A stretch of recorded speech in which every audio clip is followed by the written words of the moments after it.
ಏನು?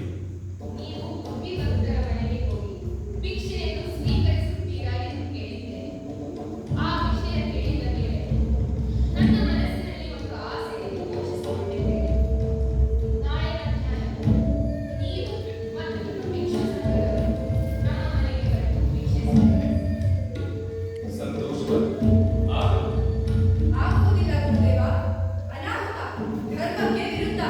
ಈಕೆಯ ಮನೆಗೆ ನೀವು ಭಿಕ್ಷೆಗೆ ಹೋಗಬಾರದು. ಸುಮಂತು, ಉತ್ತರದ ಸಾಕು. ನೀವು ನಮ್ಮ ತಾವು ನಡೆಯುವ ದಾರಿಯನ್ನು ನಿರ್ಮಿಸಿಕೊಳ್ಳುವ ಶಕ್ತಿ ಗುರುದೇವನಿಗೆ. ಅವರು ನಡೆದ ದಾರಿ ನಮಗೆ ಧರ್ಮಪರವಾಗುತ್ತದೆ. ನೀವು ನಮ್ಮ ಮನೆಗೆ ಬರುವುದು ಬೇಡ ಅಂದಿದ್ದರೆ ಇದೆ ನಿಮ್ಮ ಶಿಷ್ಯರ ಮನಸ್ಸಿಗೆ ನೋವುಂಟು ಮಾಡುವ ಇಚ್ಛೆ ನನಗಿಲ್ಲ. ನಮ್ಮ ಮನೆಗೆ ಐಶ್ವರ್ಯದ ಕೀರ್ತಿ ಇದೆ ಹೊರತು ನೀತಿಯಲ್ಲ. ಇಷ್ಟಕ್ಕೆ ನಾನು ಬಿಟ್ಟು ನಿಮ್ಮ ಬಳಿ ಬಂದೆ. ನಿಮ್ಮನ್ನು ಕೇಳುವ ಸಾಹಸ ಮಾಡುತ್ತಿದೆ. ನಿಮ್ಮ ಆಗಮನದ ಸಂಭ್ರಮದಲ್ಲಿದೆ. ಆದರೆ ಎಲ್ಲ ಮುಗಿಸಿಯಾಯಿತು. ಉದ್ವೇಗ ಬೆಳಗಾಯಿ.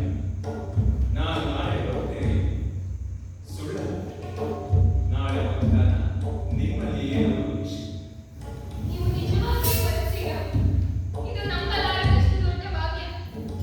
ನೀವು ಈ ಪಾಪಿಯ ಮನೆಗೆ, ಈ ನೀತಿ ವಂಚಿತರ ಮನೆಗೆ ಬರುವುದು ಸತ್ಯವೇ? ಲೋಕದಲ್ಲಿ ಪಾಪಿಗಳು ಯಾರು ಇಲ್ಲವೇ? ನಮ್ಮನ್ನು ನಾವು ಪಾಪಿಗಳು ಎಂದು ಕರೆದುಕೊಳ್ಳುವುದಕ್ಕಿಂತ ಮತ್ತೊಂದು ಪಾಪ ಬೇರೊಂದಿಲ್ಲ. ಪ್ರತಿಯೊಂದು ಜೀವಿಯು ತನ್ನ ಧರ್ಮ ಪರಿಪಾಕಕ್ಕಾಗಿ ಹಲವು ದಾಟಬೇಕಾಗುತ್ತದೆ. ಅಷ್ಟೇ.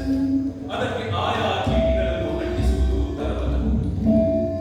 ಒಂದು ಊರಿನಿಂದ ಮತ್ತೊಂದು ಊರಿಗೆ ಹೋಗುವಾಗ ಹಲವು ದಾರಿಗಳನ್ನು ದಾಟಬೇಕಾಗುತ್ತದೆ. ಅಷ್ಟಕ್ಕೆ ಅವರನ್ನು ಆ ಊರಿನವರೇ ಎಂದು ಹೇಳುವುದು ಹೇಗೋ ಒಬ್ಬ ಮನುಷ್ಯನನ್ನು ಆ ನಿಟ್ಟಿಗೆ ಅಂಟಿಸುವುದು ಹಾಗೆ. ಗುರುದೇವ, ನನಗೆ ಆಗುತ್ತಿರುವ ಆನಂದದಲ್ಲಿ ಏನು ಅರ್ಥವಾಗುತ್ತಿಲ್ಲ. ಯಾವುದು ಬೇಕಾಗಿಲ್ಲ. ನಾಳೆ ನಿಮ್ಮನ್ನು ಮತ್ತು ನಿಮ್ಮ